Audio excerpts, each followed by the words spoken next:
welcome to AIL TV. This is Tuesday evening. As you know, we have got a very, very interesting program which brings you information that you need, especially if you are applying for the visa in the UK. Now, every Tuesday we have got an expert, a legal expert who understands immigration matters. Now, I don't want to spend much of your time telling you what you are going to hear. Let us go to an expert. Primrose, you are on. Thank you, JJ. Thank you. Hi, everyone. To those of you joining us live, hi, welcome, welcome, welcome. I think JJ has just said it all. On this program, we just try and talk about immigration law in the UK to help those of you out there who are navigating the immigration system. Okay, so today we going to look at the health and care visa. We're going to look at the health and care visa. That's what we're looking at today. We're going through the requirements quickly just to give you a bit of information. This health and care visa that we're talking about today was introduced in August 2020.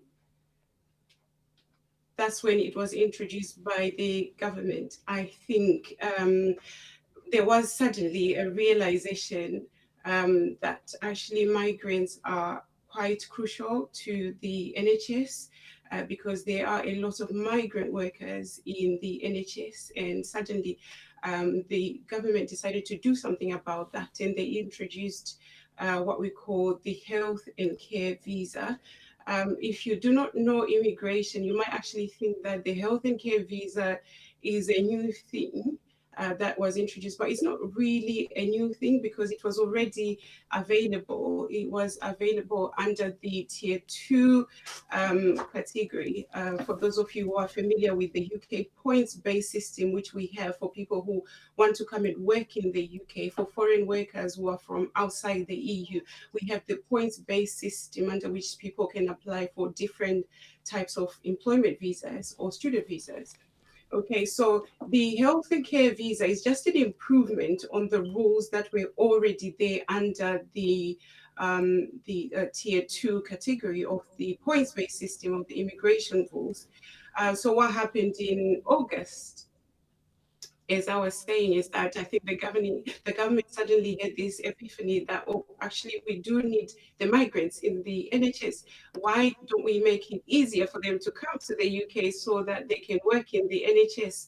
It is a shame that the realization only came during the pandemic. I think that realization was brought about by the pandemic, and so they decided to make it a bit easier than it was for healthcare workers to come to the UK. So what they did was they took the rules that were already there because the rules were there under the points-based system under tier 2, and they just improved on them to help the healthcare workers who were coming to the UK to work in the NHS, or those who want to come to the UK and work for the NHS, or those who are already in the UK under a different visa who are thinking, well, I could stay on and work in the NHS. So the rules were improved a little bit, and what we have now from that is what we call the health and care visa. It's still under tier 2, it's still a category under the tier 2 general migrant scheme of the points-based system. So today what we want to do is just have a look at the health and care visa and see who is eligible for it and what the requirements for that visa are. Okay. All right. So up on the screen, you will see from AIL TV, you will see the requirements that we are putting up there. Just for the overview, if you are thinking of applying, you can apply for it if you have a job offer from the NHS or an organization providing medical services to the National Health Service, or an organization providing adult social care. Okay. And you are from outside the EU and you are not from Switzerland. and you have a sponsor. When we say a sponsor, we're talking about an employer, okay?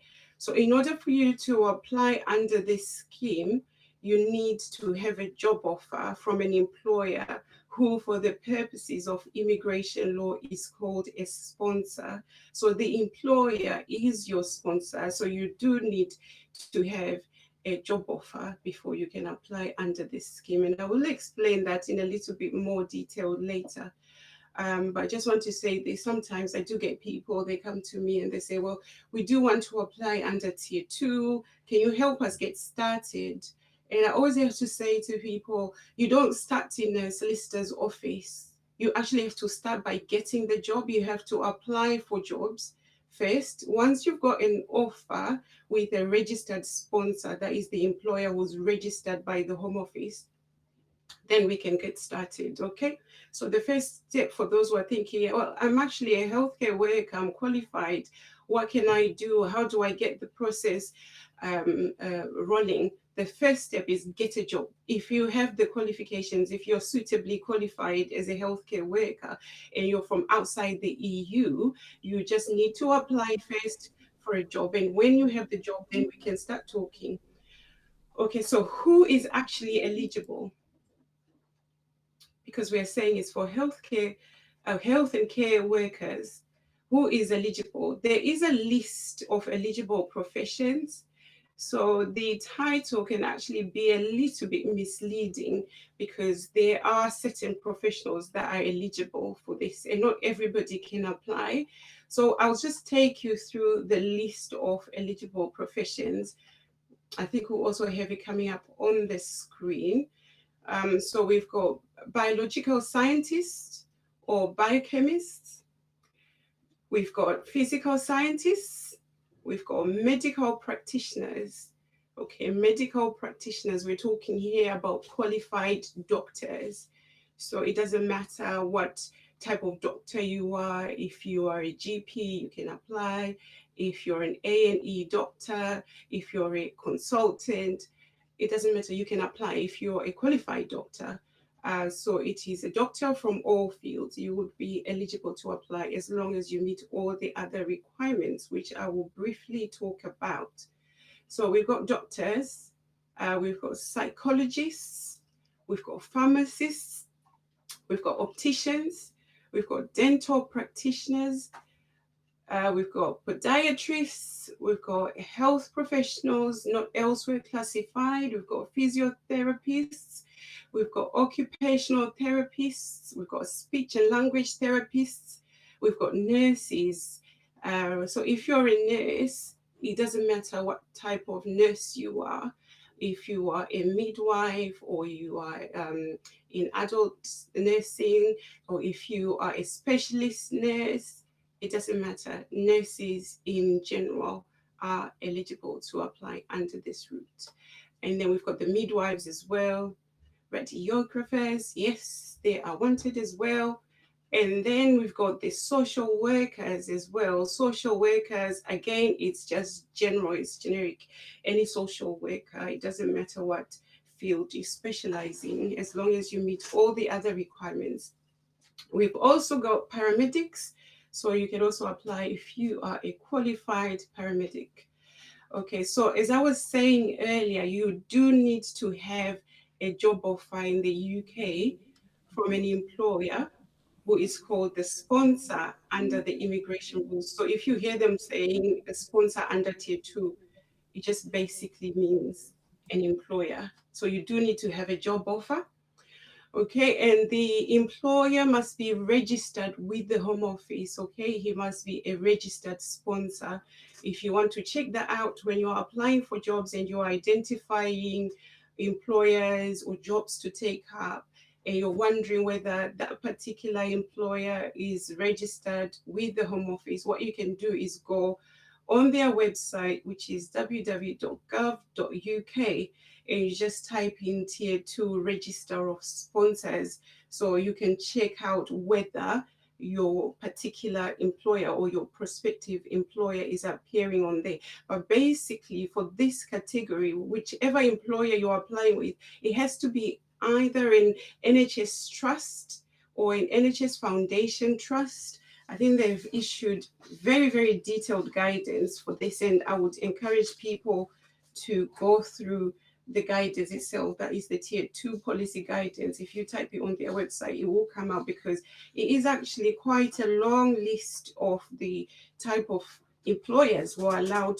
to sponsor um, medical workers. Yeah, just briefly, I'll just mention what I have, but I'm not going to go through the list because it's quite extensive. Yeah, you've got the either you've been offered a job by an NHS Foundation Trust in England, an NHS Trust in England, the Care Quality Commission, Health Education England, Health Research Authority, Human Fertilization and Embryology Authority, Human Tissue Authority, Medicines and Healthcare Products Regulatory Agency, National Institute for Health and Care Excellence, NHS Blood and Transplant, NHS Business Services Authority, NHS Digital, NHS England, that is the NHS Commissioning Board, NHS Improvement. Everything has to do with the National Health Service, basically, because the list is quite a long list, so I really don't want to go through it. People can go through it on their own. All you have to do is go on www.gov.uk and type in tier 2 policy guidance, and then you'll get a list of the eligible employers. But in a nutshell, whoever employs you has to be an NHS trust or an NHS Foundation Trust, or one of other medical and care organizations that are listed in the guidance. If it is a private company that is recruiting you, it has to be providing services to one of the listed employers, the eligible employers, who are either an NHS trust or an NHS Foundation Trust, or any of the employers that are listed in the guidance. So for medical workers who are thinking about doing this, because remember that you can do it if you're in the UK as well under a different category. So if you are here as a student and you're coming to the end of your studies and you're thinking, hang on a minute, I am a qualified medical worker and I would like to switch, you might be eligible to actually switch to that particular category when you are here in the UK. So you do need to seek legal advice. I will emphasize this, right? Here we are just giving general information. We are not actually giving legal advice. So we're not bound by what we discuss here. You cannot go away and start your application process off of the back of what we are saying here. This is a general discussion. Every case depends on its own facts. And I always say this, every case depends on its own facts. So you do need to seek legal advice before you embark on any application under the immigration rules, so that you can get advice that is tailored to your particular circumstances. Okay, but if you are in the UK, there are certain people who can switch to this route, to the medical workers route, that is the health and care visa. So do check if you are eligible. Again, it's not everybody who is in the UK who is eligible to switch to the health and care visa. I've given an example of students. Some students are eligible to switch, but it's not every student who can switch. It's all a bit confusing. I don't understand why some can and why some students can't, but there is that distinction. There are certain students who can switch to the health and care visa at the end of their studies. So do check that you are eligible to switch before you apply. It's not just students who are here on a tier 4 visa who can switch to this particular route. There are other migrants, especially the ones under the points-based system, who can also switch from their current visa to the health and care visa. So if you are trying to switch or looking for a particular route you can switch to, do check for advice and see if you can switch, because there are rules about switching from one type of visa to another type of visa. So it's got to be done properly. Okay, so that's what you need to do. Just do check before you embark on the application. So you must be applying with an eligible employer who is the sponsor under Tier 2, who's registered with the Home Office, who is one of the eligible employers, as I have pointed out. You must be qualified for the job you want to take up in the UK. Okay, you must be suitably qualified. So it's not everybody. You can't just say, well, I would like to work in the NHS. I would like to just go and do whatever job I can do. That's not how it works. As I have mentioned earlier, there are only certain professions that can apply under this route. So it's not everybody who's a healthcare worker who can qualify for this route. Okay. So you do need to be qualified for the job you want to take up in the UK. So your prospective employer is the one who will um, assess you. They will assess whether you qualify for the visa. They will assess whether you are suitably qualified for the visa.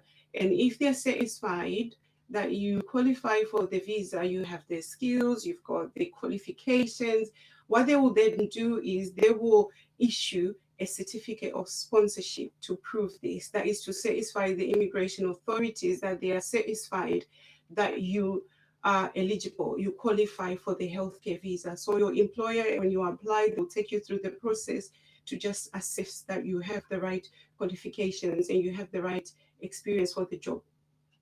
Bearing in mind that is for the professions that we have gone through.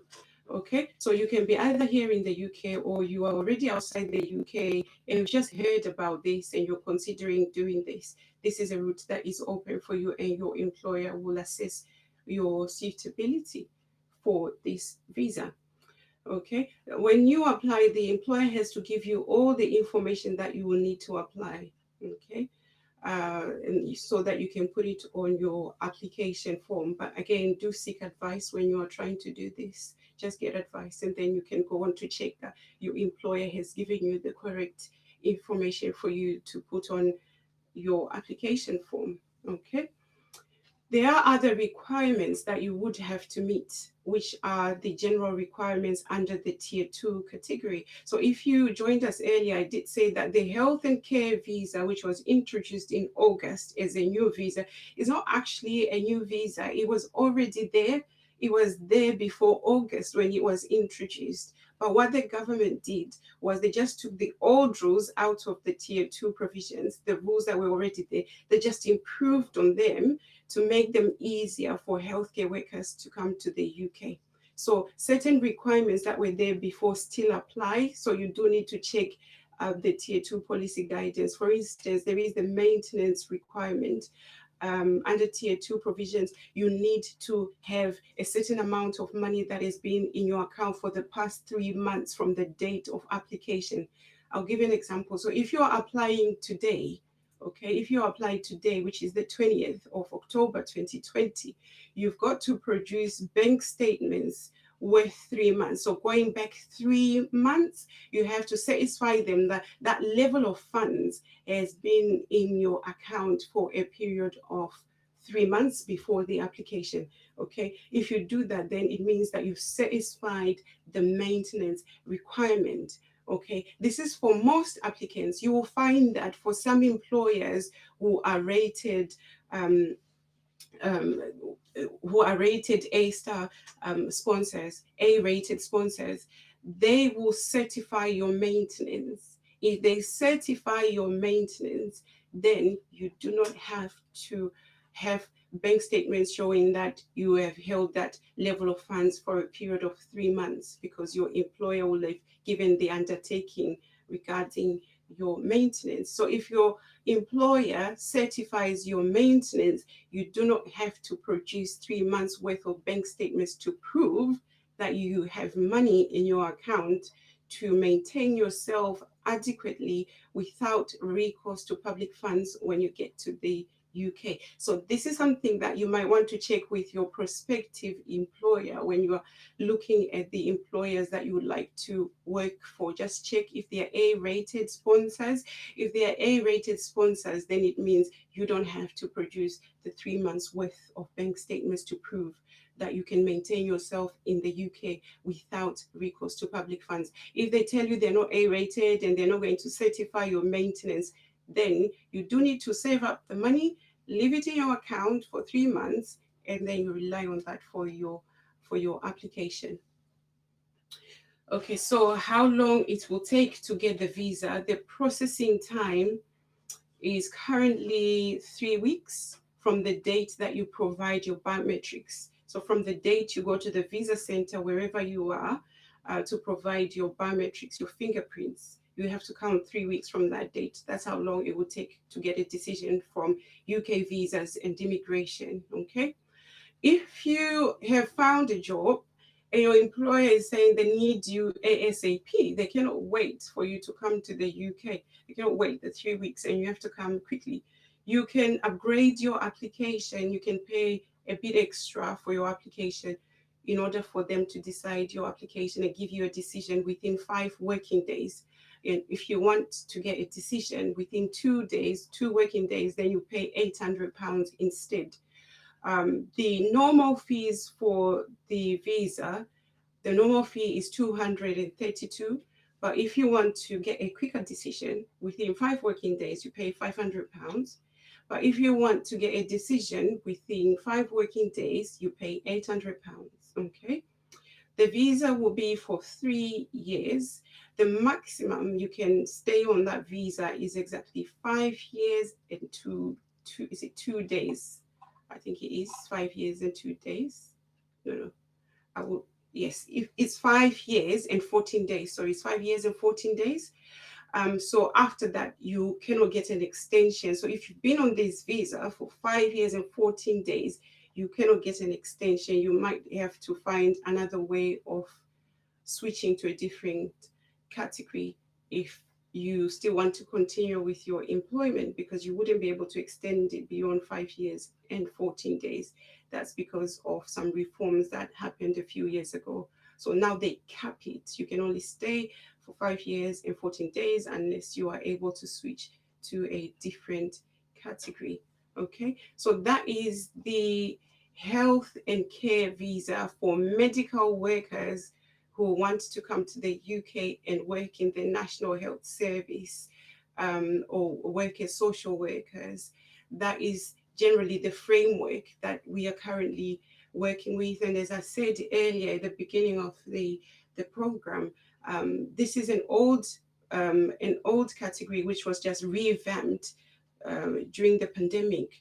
And I think that was because there was that realization that, oh my goodness, we do need the healthcare workers, we do need the migrants because they're doing such a good job in the NHS. Why don't we make it easier for them to come to the UK? Because before it was a big hurdle for a lot of employers to get the migrant workers coming to the UK, which is why we were hearing that there was a shortage of about 40,000 nurses in the UK. I think the BBC ran that article a few years ago about the severe shortage of nurses and doctors in the NHS. It was all because of the rules, the tier 2 rules that just made it a bit complex, and it put off a lot of employers, made it difficult for them to recruit the nurses and the doctors and medical workers from outside the UK. But what the pandemic has done is that it has allowed the government to finally realize that they need to make it easier to attract the migrants who are doing such a brilliant job in the NHS, especially now in the current pandemic.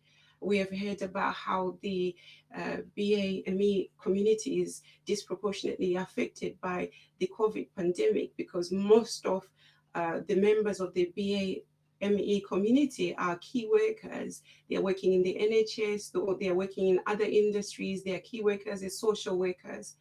And so I think there was that realization that the migrants who are in the UK, most of them, they hold these key positions, and the government needed to make it a lot easier by making the visa process less stressful for employers and for the applicants, and make it quicker for them to come to the UK. So the process has been simplified, and it has been made a little bit easier. So now the visa applications will be fast tracked, because now the application will be considered within 3 weeks, or within 5 working days if an applicant upgrades their application by paying a bit more, or to 2 days if they pay £800. If you're asking me whether the current rules go far enough, My answer would be probably not. I don't think they go far enough. There are other healthcare workers missing from the list of eligible professions.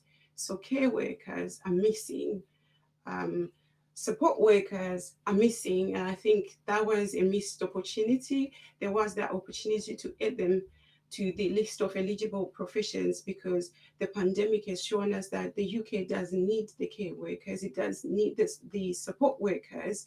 So I think there is the missed opportunity there, and hopefully, at some point, hopefully soon, we will find that the rules will be revised again, and the um, healthcare professionals who are not included will be included. Just to bear in mind that in January we have another system of immigration control, I think end of January, that will be introduced as the government has promised further reforms in this area of law. So it's good to watch out and see what happens.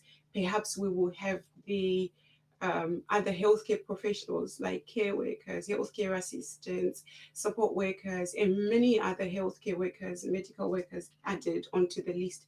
But for now, that is what we are working with. So I hope that this has been useful. And we will be back again towards the end of November, and we'll continue discussing what is happening, the changes that have happened during the pandemic, because there are many. And it just wouldn't be possible for us to go through all of them today. JJ, back to you. Okay, so okay, now you have explained a whole lot of things there. I've got a simple question. You see, the list that you have put on the on the caption there, or on this slideshow, it looks like they are concentrating only on professionals, those who are either medics or paramedics. Suppose someone wants to come here and he's got a different profession altogether, then what happens? What I mean is just like people who doesn't have like a white collar job professions. I want to come and drive a bus in the UK. I want to come and do maybe bricklayering. It looks like they are tightening up the rules in order to deny people really to come into the UK, aren't they? Yes, that was, I suppose that was the idea. They wanted to keep out the low skilled workers from eligibility. I think that was the idea. They wanted to keep um, certain professionals only that they think are crucial. Like I was saying, I think the pandemic has actually shed light on the role of some of the migrants, the jobs that they do in the UK. And I do hope that when the law is revised, when the rules are revised next year, as we have been promised, all these other professionals can be added. But at the minute, this is what we have.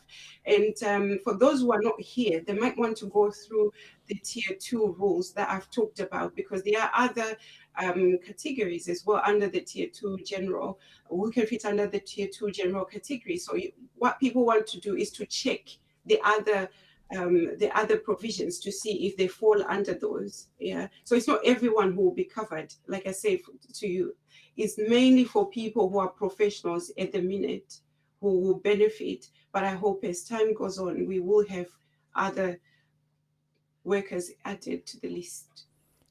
So, is there any chance for anyone who is applying, say for example, to bring your child or to bring your wife here, or your relative in general? What is the catch there? Okay, for those wanting to bring their dependents, there are different rules. Yes, there are provisions for that. So don't panic. There are provisions for those who want to bring their spouses, want to bring their children, but those are different rules. So we need to do this bit by bit to look at each category bit by bit, because it is a lot to take in one go. It takes time. Right. But what you've Good. just mentioned, people in that situation are provided for in by other rules, not Okay. what I So was let us mentioning. go back here.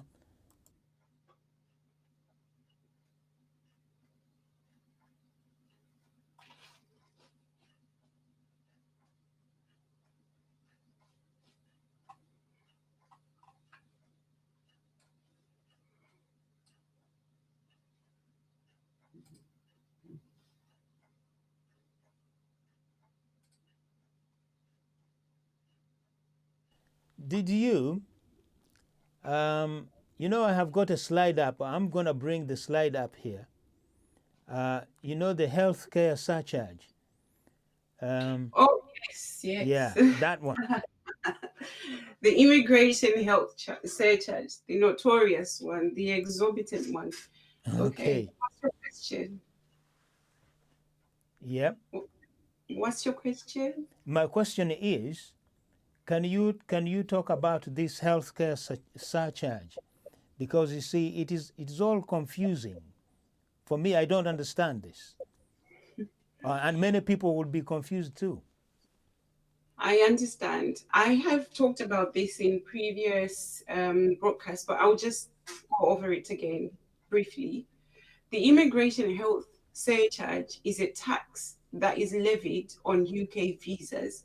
So every migrant who wants to come to the UK to work, yeah, so anybody coming here for a period of more than 6 months, who's coming for at least a year, has to pay the immigration health surcharge, which is a tax. Okay, so currently it is £400 a year. Okay, so if you're applying for a 2.5 year visa to come and work, you pay £1,000 for the immigration health surcharge. If you're coming for 3 years, then you're paying 1,200. That will go up on the 24th of this month of October to 624 per year. So that is a lot more. So somebody applying for 2.5 years will pay something like 1,560, if my calculation is correct, because it's going up. But the good news is that those applying under the health and care category that we've gone through will not have to pay it. Their dependents will not have to pay it either. Okay, so they are exempt from paying the IHS fee. We call it the IHS fee. Okay, even healthcare workers who are already here and they are seeking to extend their stay in the UK, but they are not under the health and care visa. They are under any other category.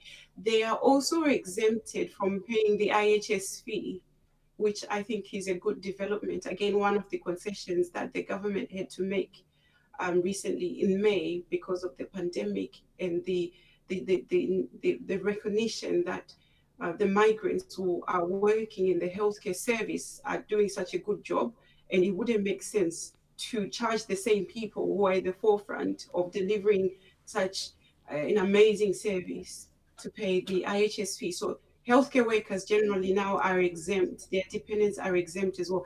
Everybody else has to pay what I've just said. Cool, Okay. cool. So, right, I think you have covered most of the things now. I Mm. know we are going to stop here, but I'm very sure in the coming days, as we said, that every Tuesday we have got, or maybe it might be happening every fortnight, because of the preparation.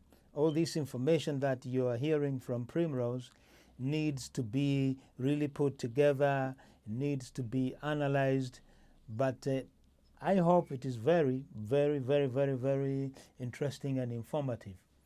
As we know, um, immigration rules, man, in the UK, I think it changes every day.